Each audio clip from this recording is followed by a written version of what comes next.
My name is Roshan Ray. I welcome you again to my channel Mind Your Money. यहाँ पे मैं personal finance और investing से related topic पे video release करता हूँ। उसी सीरीज में आज एक वीडियो लेके आया हूँ कि अगर कोई म्यूचुअल फंड का पोर्टफोलियो कंस्ट्रक्ट कर रहा हो तो उसके पास मिड कैप फंड्स होना क्यों जरूरी है। डिपेंडिंग ऑन कि कितना बड़ा पोर्टफोलियो है उसके हिसाब से एक या एक से ज़्यादा mutual fund in combination with any small cap funds और फ्लेक्सी कैप फंड्स क्यों जरूरी है। अक्सर जब इस टॉपिक पे बात होती है तो हम हिस्टोरिकल परफॉर्मेंस को लेके बात करते हैं।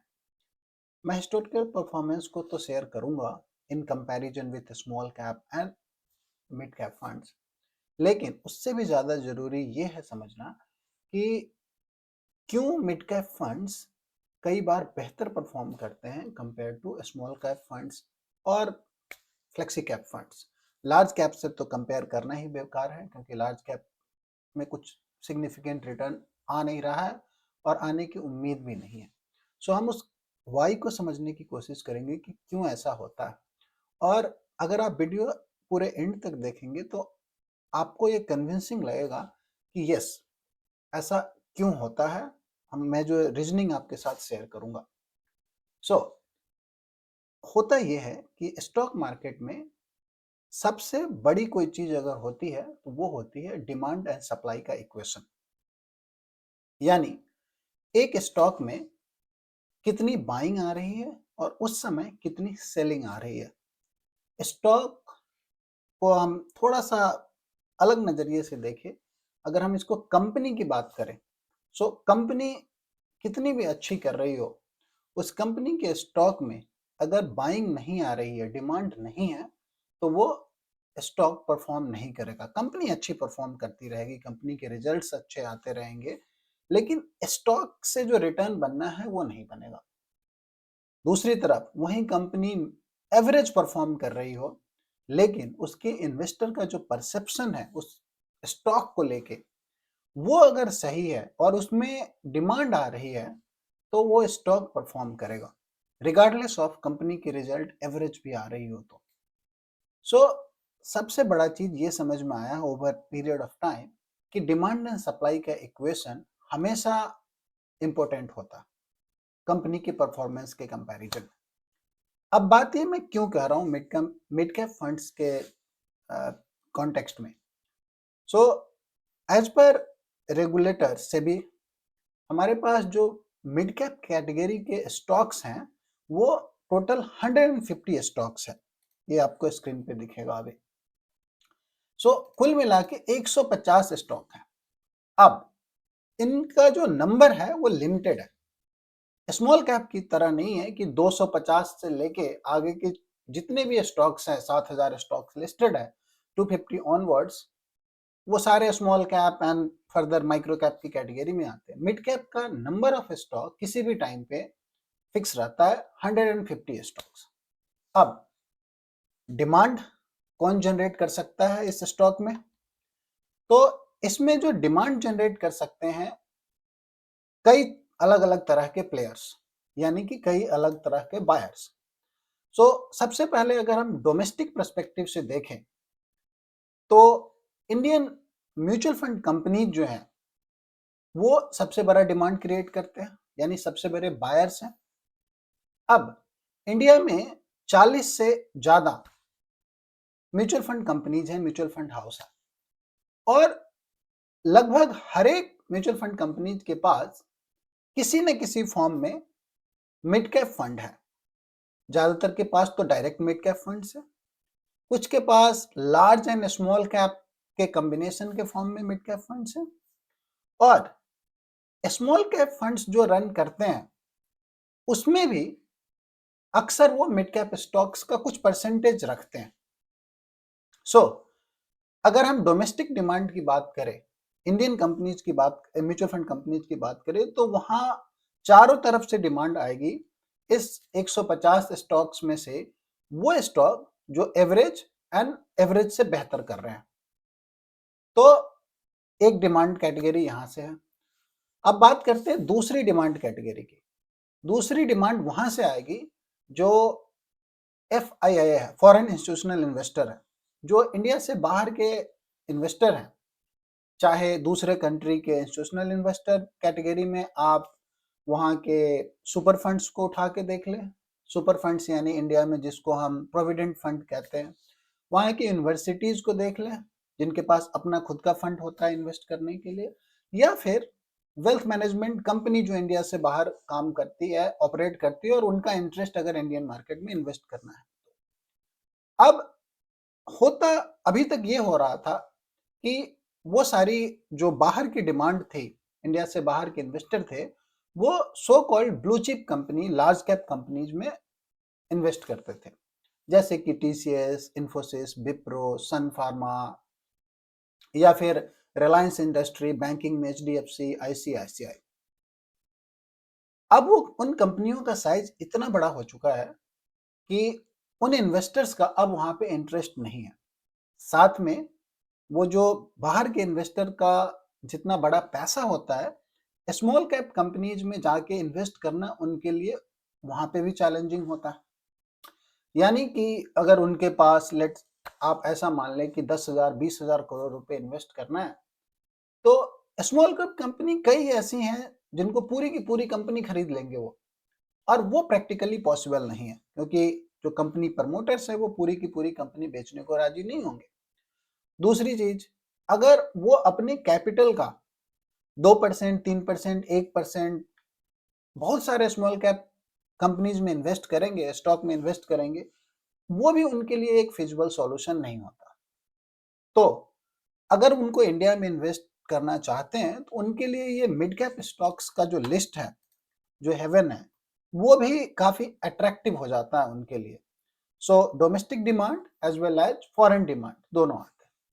बहुत सारे, तीसरी कैटेगरी की मैं बात कर रहा हूँ, बहुत सारे इंडिविजुअल जो short term long term trading करते हैं, उनके लिए भी ये मिड कैप स्टॉक्स का लिस्ट काफी फेवरेबल होता है। क्यों? अगर वो इसमें स्विंग ट्रेडिंग करते हैं तो उनको मल्टीपल अपॉर्चुनिटीज मिलता है, और उनको पता है कि अगर वो उनको स्विंग में 15%, 20% कैप्चर कर पा रहे हैं तो एक सेफ लिस्ट ऑफ स्टॉक्स में, वैसे तो कोई भी स्टॉक सेफ नहीं होता, फिर भी in comparison to small cap relatively ये सेफ माना जाता है, तो वहां से भी डिमांड आती है। तो ये वाई मैं आपके साथ शेयर करना चाह रहा था कि क्यों आपके पोर्टफोलियो में अगर आप म्यूचुअल फंड में इन्वेस्ट करते हैं तो केवल और केवल स्मॉल कैप फंड्स होने के बजाय, केवल और केवल फ्लेक्सी कैप फंड्स होने के बजाय, आपको क्यों म्यूचुअल फंड कैटेगरी का मिड कैप फंड भी कंसीडर करना चाहिए। अब कुछ एग्जांपल्स के साथ देखते हैं। सेम म्यूचुअल फंड कंपनी के मिड कैप फंड्स को देखेंगे और स्मॉल कैप फंड्स को देखेंगे, उन्होंने कैसा हिस्टोरिकली परफॉर्म किया। तो ये आपके सामने दिख रहा है, स्टार्ट विथ लेट्स एचडीएफसी का मिड कैप फंड। अब आप एचडीएफसी के मिड कैप फंड को क्विकली देखिए, इसमें किस तरह के स्टॉक्स हैं। Max Financial, Balkrishna Coforge, AU small finance, Fortis, Vishal mega mart, Tata communication etcetera. आप लिस्ट को देखें मोटा मोटा। अब आप कोटक के मिड कैप फंड्स को देखें। अगर आप इसको एक्सेल के अंदर डाल के कंपैरिजन करेंगे तो आपको काफी ओवरलैपिंग दिखेगा, एटलीस्ट उनके टॉप 20-30 होल्डिंग्स में। तो ये स्टॉक्स हैं। आप मोतीलाल का भी मिड कैप फंड्स उठा के देख ले, वही दिखेगा आपको, डिक्सन, कोफोर्ज, कल्याण, परसिस्टेंट, केईआई, हिटाची, और ये सारे इस लिस्ट से आते हैं। कुछ एक मिड कैप फंड्स हैं जो कि लार्ज कैप ओरिएंटेड हो जाते हैं। कई बार जब उनका फंड साइज बड़ा हो जाता है तो वहां पे लार्ज कैप होगा बट मिड कैप हैवी होगा स्टिल। तो ये आप निपॉन का भी उठा के देखेंगे, निपॉन में भी मोर और लेस वही कहानी है, निपॉन का मिड कैप फंड। क्विकली अब आपको मैं परफॉर्मेंस के पर्सपेक्टिव से ये शेयर करता हूं कि कैसा उनका परफॉर्मेंस रहा, और फिर मैं एक और बात शेयर करूंगा आगे कि वोलेटिलिटी भी कम होती है। सो अगर परफॉर्मेंस मोर और लेस सेम है, 1-2% ऊपर नीचे, और compare to small cap funds, mid cap funds में अगर वोलेटिलिटी कम है, वो भी एक रीजन बनता है मिड कैप फंड्स को सेलेक्ट करने का। So let's start with HDFC mid cap fund. अब आप HDFC मिड कैप फंड के परफॉर्मेंस को देखेंगे, 1 ईयर परफॉर्मेंस लगभग 2%, 2 ईयर्स 23%, 3 ईयर्स 24%। आप फोर्थ ईयर, फाइव्थ ईयर को देखेंगे तो डेफिनेटली बेहतर दिखेगा, क्योंकि सबका बेस अभी भी कोविड के टाइम का डाउनफॉल है। अब पिछले एक साल में जब मैक्सिमम फंड्स का परफॉर्मेंस लगभग नेगेटिव रहा है या फिर 1-2% के रेंज में रहा, इसको अगर हम उस हिसाब से कंपेयर करें small cap versus mid cap, तो क्या रिजल्ट दिखता है। अब आपने HDFC का मिड कैप फंड का देखा, एक साल का 2%, 2 साल का 23% और 3 साल का 24%। आप HDFC के ही स्मॉल कैप फंड को उठा के हम अगर देखते हैं तो क्या दिखता। सो आपने मिड कैप का देखा, अब HDFC का ही अगर स्मॉल कैप का परफॉर्मेंस अगर आप देखना चाहते हैं तो ये देखिए, 1 ईयर में लगभग 1%, वहां पे 2% था।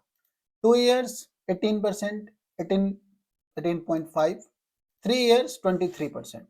सो 3 years 24 mid cap, 3 years 24%, 2 years 23%, 1 year 2%। सो इसको अगर आप HDFC वर्सेस HDFC कंपेयर कर रहे हैं तो definitely mid cap out perform कर रहा है, और उसके रेशनल मैंने आपके साथ शेयर किया। अब आप कोटक का मिड कैप उठा के देख लें।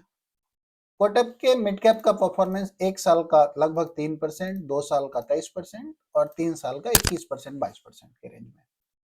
कोटक के स्मॉल कैप का परफॉर्मेंस देखें, एक साल में निगेटिव माइनस लगभग 7%, 2 साल 16%, 3 साल 16%। तो यहाँ पे भी मिड कैप आउट परफॉर्म कर रहा है। इसको अगर आप 5 साल के कंपैरिजन में भी देखेंगे, 5 साल लगभग 30%, 4 साल 15%।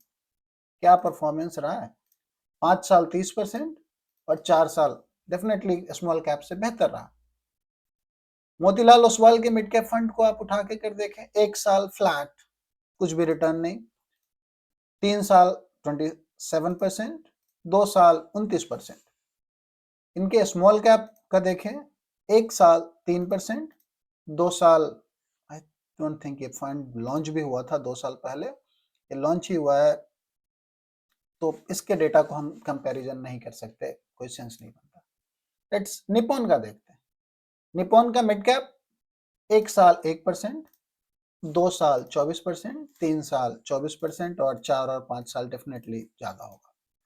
सो अगर 1 to 1 कंपैरिजन कर रहे हैं, निप्पॉन का ये देखते हैं। निप्पॉन का स्मॉल कैप फंड एक साल नेगेटिव -5%, 2 साल 18% और 3 साल 22-23%। निप्पॉन टू निप्पॉन में भी ये बेहतर है, mid cap versus small cap. अगर आप एक और उठा के देखना चाहे, ये रहा इन्वेस्को का मिड कैप फंड, एक साल में 9%, 2 साल में 31%, 3 साल में 27%, 4 साल में 22%। अगर मैं इन्वेस्को के ही स्मॉल कैप फंड को उठा के देखूं, इनका क्या परफॉर्मेंस रहा है। सो इन्वेस्को स्मॉल कैप फंड,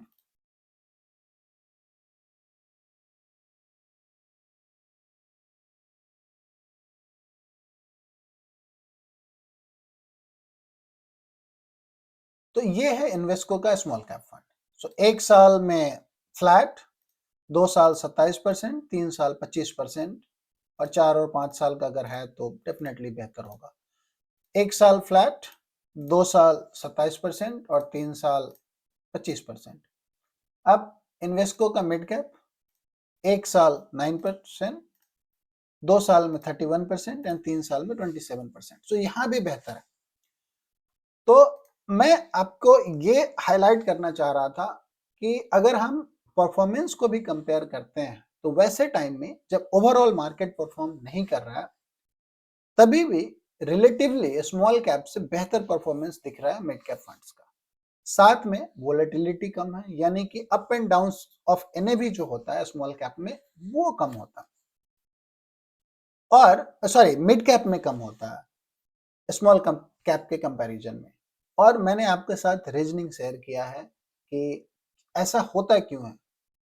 मैं रिपीट नहीं करूंगा, लिमिटेड स्टॉक्स हैं, चारों तरफ से बाइंग आएगी, अच्छे स्टॉक्स जो मिड कैप 150 के लिस्ट में से होगा उसके स्टॉक की प्राइस ऊपर और ऊपर जाना ऑलमोस्ट सर्टेन है। तो ये इंफॉर्मेशन आपके साथ शेयर करना था, ताकि अगर आप म्यूचुअल फंड में इन्वेस्ट कर रहे हैं, आपके पास केवल स्मॉल कैप फंड्स है या केवल फ्लेक्सी कैप फंड्स है, तो आपको मिड कैप फंड्स भी कंसीडर करना चाहिए। मैं जितने भी एग्जांपल्स के लिए, परफॉर्मेंस दिखाने के लिए, रिलेटिव परफॉर्मेंस दिखाने के लिए फंड्स चूज किए हैं, मेरा कोई रिकमेंडेशन नहीं है, ना मैं किसी के सपोर्ट में कुछ कह रहा हूँ, ना मैं किसी के अगेंस्ट कुछ कह रहा हूँ। बस केवल आपको एक रीजनिंग शेयर कर रहा था। अगर आप उससे कन्विंस होते हैं तो आपको अपने डिसीजन लेने में हेल्प होगा। अगर आपके कुछ और कमेंट्स हैं, आप इससे कन्विंस नहीं हैं, आपके कुछ और आइडियाज है, कुछ और रीजनिंग है, तो प्लीज कमेंट बॉक्स में लिख के बताएं। Thank you so much for watching. Thank you.